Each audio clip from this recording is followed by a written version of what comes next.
سر stress کا بھی کوئی کردار ہے اس میں؟ سٹریس کا کردار بالکل ہے. ایک تو سٹریس سے بلڈ پریشر تو یقیناً بڑھ جاتا ہے لوگوں کا، لیکن اس سے زیادہ خطرناک چیز جو ہے وہ سٹریس ہینڈلنگ ٹیکنیکس ہیں. مثلاً ایک اسموکر ہے، آپ اس سے بات کر کے دیکھیں، اس کو تھوڑی سی سٹریس ہوگی، وہ زیادہ سگریٹ پینا شروع کر دے گا. ہمارے تو بے شمار ڈاکٹر سگریٹ پیتے ہیں، سرجن سگریٹ پیتے ہیں. میں نے تو دیکھا ہے بہت سارے سرجن آفس میں سرجنز پی رہے ہوتے ہیں، جو کہ بالکل نہیں کرنا چاہیے. It's a very bad role model.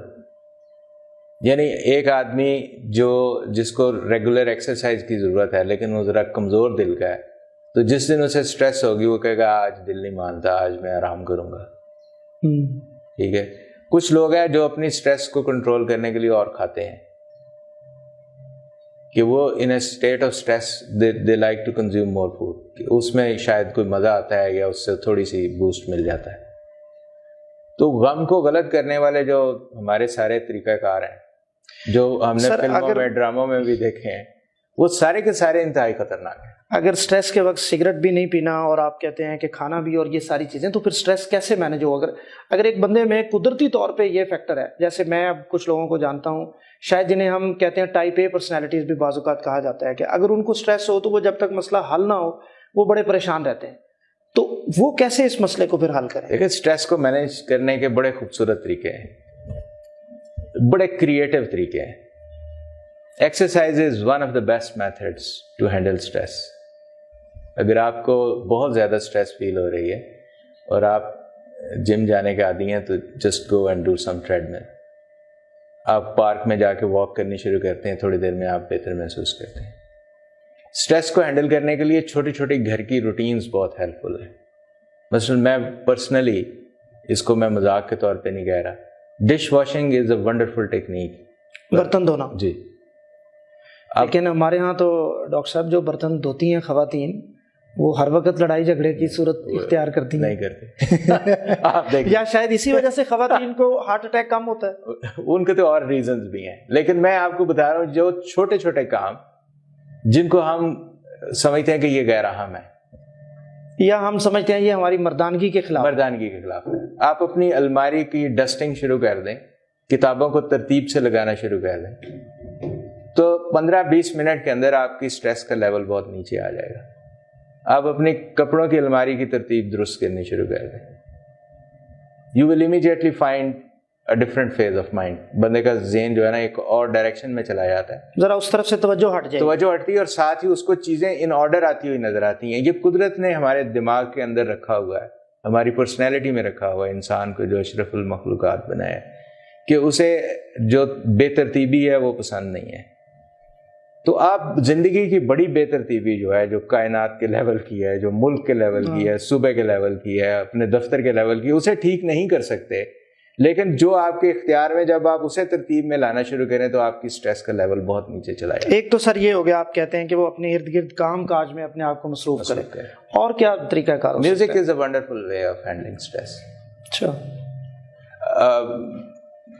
Art کسی بھی فارم میں، فار ایگزامپل پینٹنگ، اگر آپ میں صلاحیت ہے تو اس کے اوپر ضرور توجہ دیں. آپ دن میں کوئی وقت ضرور اس کے لیے رکھنا شروع کریں. اگر آپ کو لٹریچر میں شوق ہے تو اس کو کریں. پھر فائنلی ریلیجن کا ایک بہت بڑا رول ہے. جو لوگ ریلیجس ہیں ان میں ہم نے دیکھا ہے کہ جنرلی سٹریس کا لیول تھوڑا کم ہوتا ہے.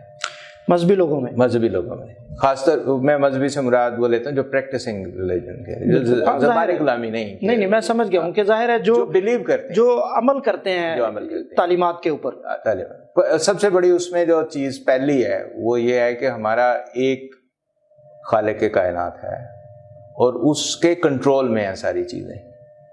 اگر ہمیں اس کے اوپر واقعی یقین ہو تو پھر بہت سارے مسائل جو ہیں وہ ویسے ہی غیر اہم ہو جاتے ہیں. یہ جو 5 وقت کی ایکسرسائز ہے نماز کی شکل میں، جس میں بار بار یہ ریمائنڈر ہے. اچھا سر، اب آپ نے یہ بات چونکہ شروع کر دی تو میں چاہوں گا یہ سوال میں کروں. آپ ایک میڈیکل سائنس سے تعلق رکھنے والے ڈاکٹر ہیں، سرجن ہیں، آپ اسپیشلسٹ ہیں، کارڈک سرجن ہیں. عام طور پہ ہم کہتے ہیں کہ جو لوگ ایسی باتیں کرتے ہیں شاید ان کے پاس کوئی دلیل نہیں ہوتی کہ جی نماز جو ہے یا وہ مذہب جو ہے وہ سٹریس کم کرنے میں کردار ادا کرتا ہے. اس کا کیا، اس کے ساتھ سائنسی تعلق کیا ہے؟ دیکھیں اس کا سائنسی تعلق جو ہے وہ ہمیں بہت زیادہ آج کے دور میں ثابت کرنے کی ضرورت نہیں ہے. آج سے 100 سال پہلے شاید ضرورت ہو, 200 سال پہلے شاید ضرورت ہو. اب جو اتنے سارے یوگا سینٹر کھلے ہوئے ہیں, what is special they are doing there? آپ وہ خاص قسم کی ایک ایکسرسائز پلس مائنڈ کی جو ٹریننگ ہے. تو یہ اگر ہمیں ریلیجن میں بنا بنایا ایک پیکج پہلے سے مل جاتا ہے, ہمیں پہلے سے ملا ہوا ہے کہ آپ کو ایک تو سیدھا سیدھا مائنڈ سیٹ چینج ہو گیا کہ آپ ایک کام کر رہے ہیں, لیکن جیسے یہ ایک اذان کی آواز آئی تو آپ نے امیجیٹلی یہ طے کر لیا کہ اب باقی چیزیں ان امپورٹنٹ ہو گئیں. اب جو وہ ان امپورٹنٹ ہو گئیں تو آدھی اسٹریس تو ان کی اسٹریس بھی ختم ہو گئی, اسٹریس ختم ہو گئی. اب آپ نے اس میں سے بریک لے لی, جو کہ بار بار کہتے ہیں نا give me a break, modern دنیا کا سب سے کامن فکرہ شاید تھوڑا سکون ملے, ایک بریک تو آپ کو خود بخود مل گئی. اب اس کے بعد جو اس کے الفاظ ہیں وہ انفارچونیٹلی ہمارے ہاں چونکہ عربک لوگ سمجھتے نہیں ہیں تو اس لیے ان کا امپیکٹ اتنا نہیں ہوتا. اگر آپ کو وہ الفاظ کا مطلب بھی سمجھ میں آ جائے, جو کچھ ہم عربی پڑھتے ہیں, جو کچھ ہم اس نماز میں یا عبادات میں, جو پھر اس کے بعد جو وہ ایک پوری فزیکل اس کی ایک فارم ہے نماز کی جس میں سجدہ رکوع اور سارا ہے, وہ itself it's a lighter form of exercise. تو مجھے آج کل کے دور میں تو اس کی جسٹیفیکیشن ڈھونڈنے کی ضرورت نہیں ہے. بالکل 150 سال پہلے 200 سال پہلے شاید لوگوں کو کوئی ذہنی خلجان ہو کہ اس کا کوئی فائدہ ہے یا نہیں ہے. اس کا فائدہ تو ہے. آپ ریلیجن میں بلیو کرتے ہیں یا نہیں کرتے وہ ایک الگ کہانی, مجھے اس سے کوئی, لیکن اس سے سکون ملتا ہے, اس سے اسٹریس لیول اس کا ایک بینیفٹ ہے, اس کا ڈیفینیٹلی ایک بینیفٹ. ایک ترتیب کی زندگی جو ہے وہ یقیناً ایک بے ترتیب زندگی سے بہت بہتر ہے.